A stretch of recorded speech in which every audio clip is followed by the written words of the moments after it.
Welcome to the Dear Young Married Couple podcast. Today we're talking about how to say I'm sorry. And we have 4, sometimes 5 ingredients for an apology that we're going to share with you today. But before we get into those ingredients, we just want to talk about the approach. What's the approach to an apology? Mm-hmm. How should you approach your spouse when you want to apologize? Right. And because we see a lot of clients, a lot of people that have a lot of things to say I'm sorry about or forgiveness to be had, we get to see this done really well. Yep. And we get to see this done poorly. And we've personally done it very well, and we've personally done it poorly. Well, and I think too, like we're not always ready to, or we're not in that mind space of humbling ourselves.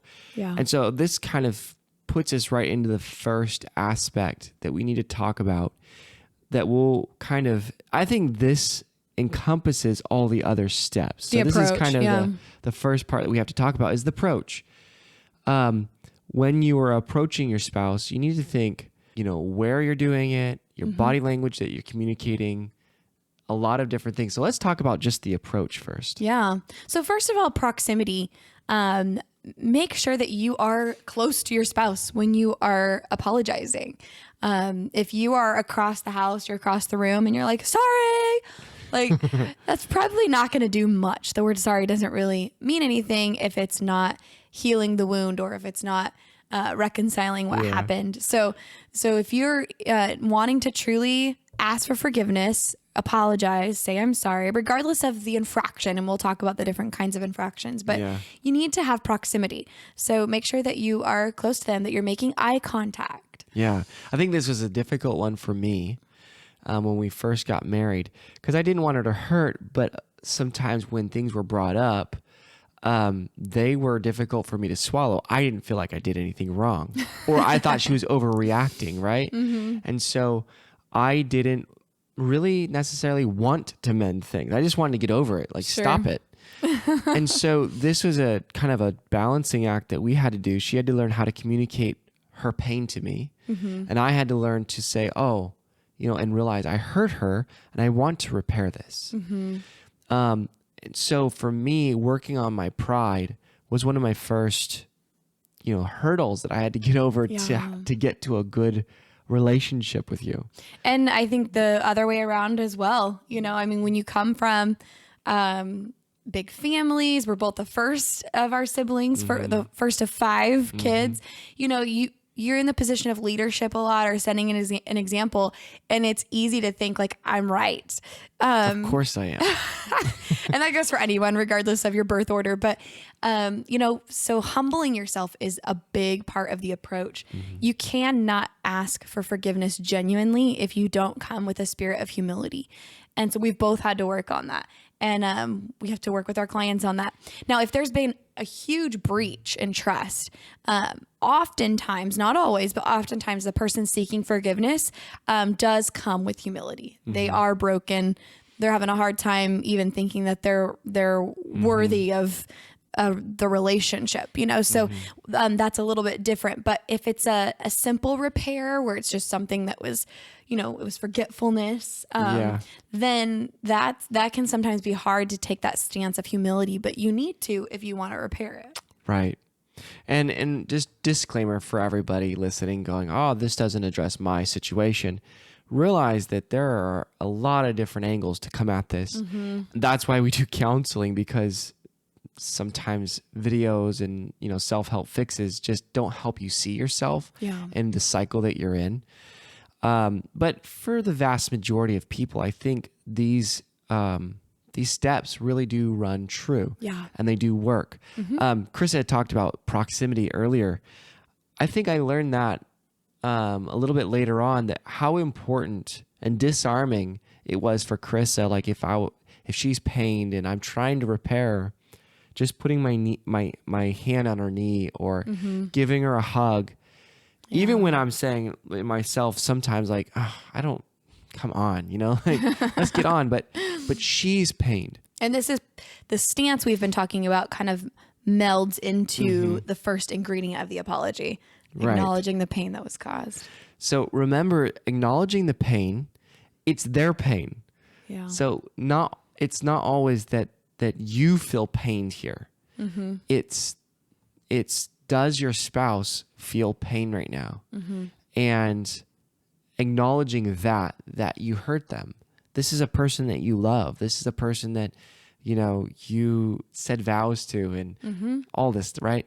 So acknowledging that, like, I see you're in pain. I see that what I did or my actions or my neglect or whatever it was caused you pain or discomfort. And we're using the word pain, and it can sound kind of heavy or extreme. But the reason why we're using the word pain is because the word sorry, it's a Western Germanic word that comes from a word that means pained or sore, right? So that's what you keep in mind when you're saying I'm sorry. You are trying to acknowledge the pain that was caused. You're acknowledging the soreness, the heaviness, the brokenness of what happened. Now, it could be something like, oh, so you went to Costco, right, on your way home. And then they're like, oh, oops. No, I forgot, right? And so it's not like, oh, I'm so pained that you didn't go to Costco, right? But I do have an emotional response about that. Try to anticipate what that emotional response is. Right.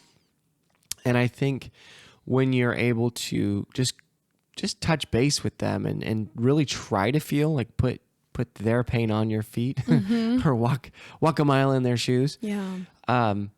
You could really communicate and help get through that really quickly. If you refuse to see it, that normally the other person is going to maybe be a little bit more adamant or loud in their pain so that you see it. Because we all want to be seen. Yeah.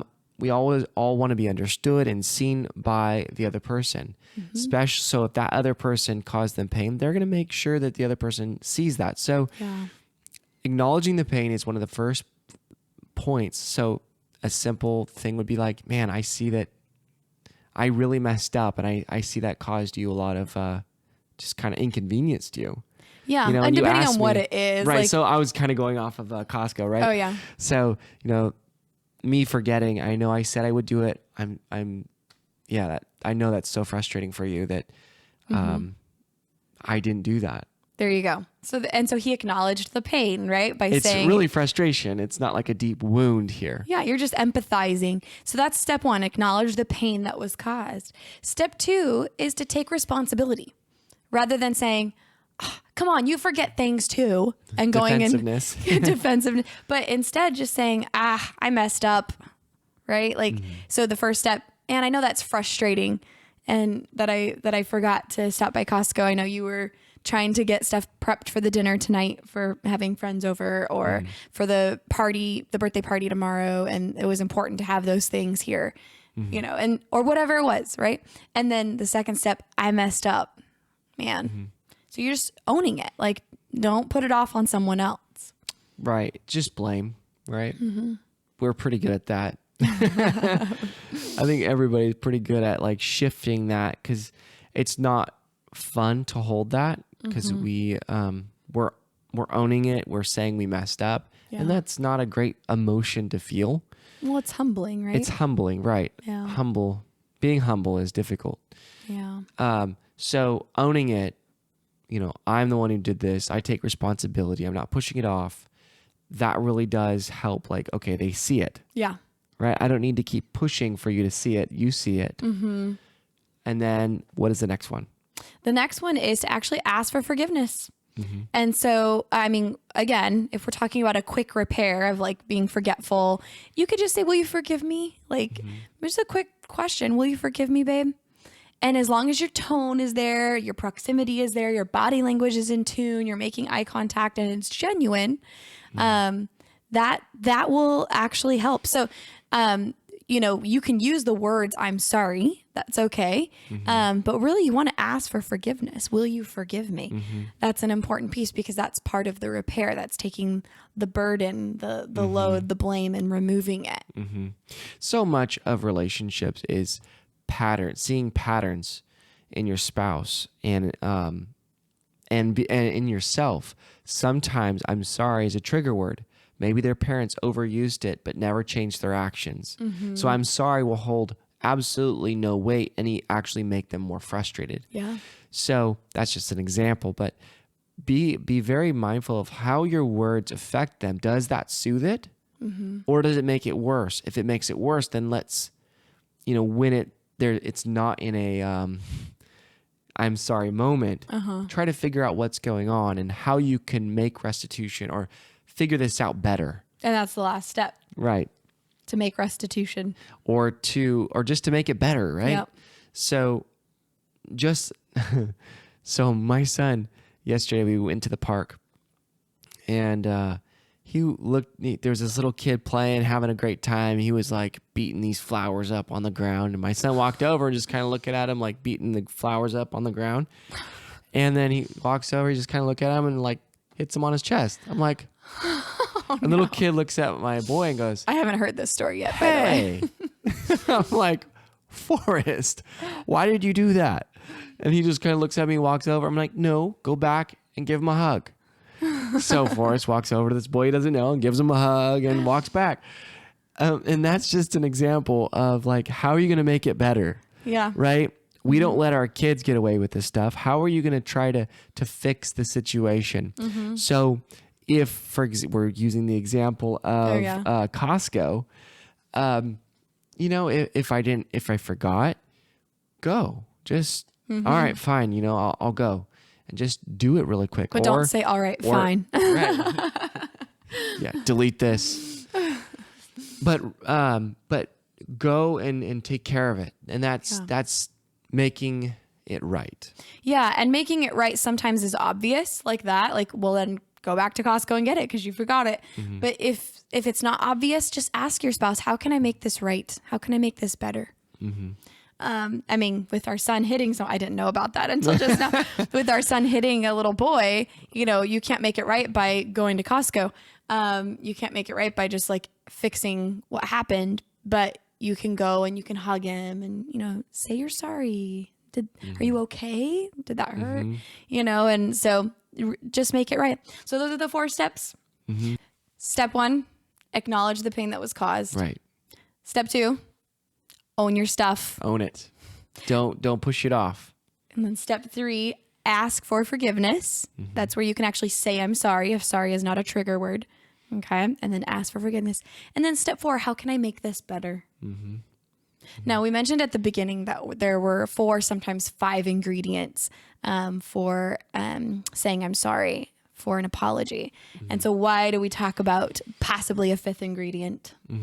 So for deep wounds, and this is not by any means like trying to heal things like affairs and, pornography, that coming out in a marriage. But for little bit deeper stuff, sometimes that self-loathing that comes isn't healthy. It just kind of erodes inside of you. So forgiving yourself is also a very big process in making things right, because you holding a now huge burden isn't equalizing a relationship. It's not helping us come to being whole again. It actually just weights it down, because then you're less likely to, perform at your best and just interact and have meaningful conversations, because you're just sometimes in a dark hole if you can't forgive yourself. And when you're in a dark hole, it's easier to not do some of the things that you need to do to make a relationship good. Exactly. Part of forgiving yourself, first of all, it's a process. Right. It can't happen just like that. But part of forgiving yourself is supernatural. You need to go to the Lord in prayer. And as you seek forgiveness from your spouse, you're also working on forgiving yourself and releasing that to the Lord and claiming your identity in Christ, and not as that lying, cheating, dirty, whatever those adjectives are that you've tried to put on yourself. Right. And one little last tip here that's actually pretty big for the person saying sorry. If your spouse does forgive you, let's say they do forgive you, but there are still things that they expect you to do, that's not them not forgiving you. Right. That's them not trusting you. It's different. Trust and forgiveness are 2 different things. Remember that forgiveness is them pardoning you. They're not going to hold that against you for the rest of your life. They're not going to use that as, ammunition in your next fight. So that's what true forgiveness is. We don't bring that back up. We don't keep, using this as leverage. But there are maybe some things making restitution there that you might have to do for a little bit to get back to being whole in your relationship. For trust, if there was a big breach. For trust. Trust, yeah. Right. So remember that there is a difference between trust and forgiveness. Yeah. And so, stay humble and be willing to keep fighting for that relationship. Yes. And we have a lot of resources, by the way, if that's the situation you find yourself in, where we're not talking about a quick repair and just, saying I'm sorry but you're talking about a deep process of seeking and granting forgiveness because of a breach in trust. You can go to our website in the resources page. We have a link there, 5 steps when trust has been broken, which is a fabulous little PDF and video series that will send you to kind of help guide you on. Those are for bigger wounds. Yeah. But they will help. Yes. So take advantage of that, and we'll link that in the show notes too, if that's where you find yourself. But the process we talked about today is more about the everyday stuff that we go through where we need to do quick repairs, but we need to do it well. And so we hope that you found that helpful. If you are watching on YouTube today, be sure to like and subscribe. It helps the video reach many, many more couples. Yes, it does. And if you're listening on podcast, please leave a review. It really does help the channel out and helps more people find us. Thanks, guys. We'll see you next time. Have a good one. Bye.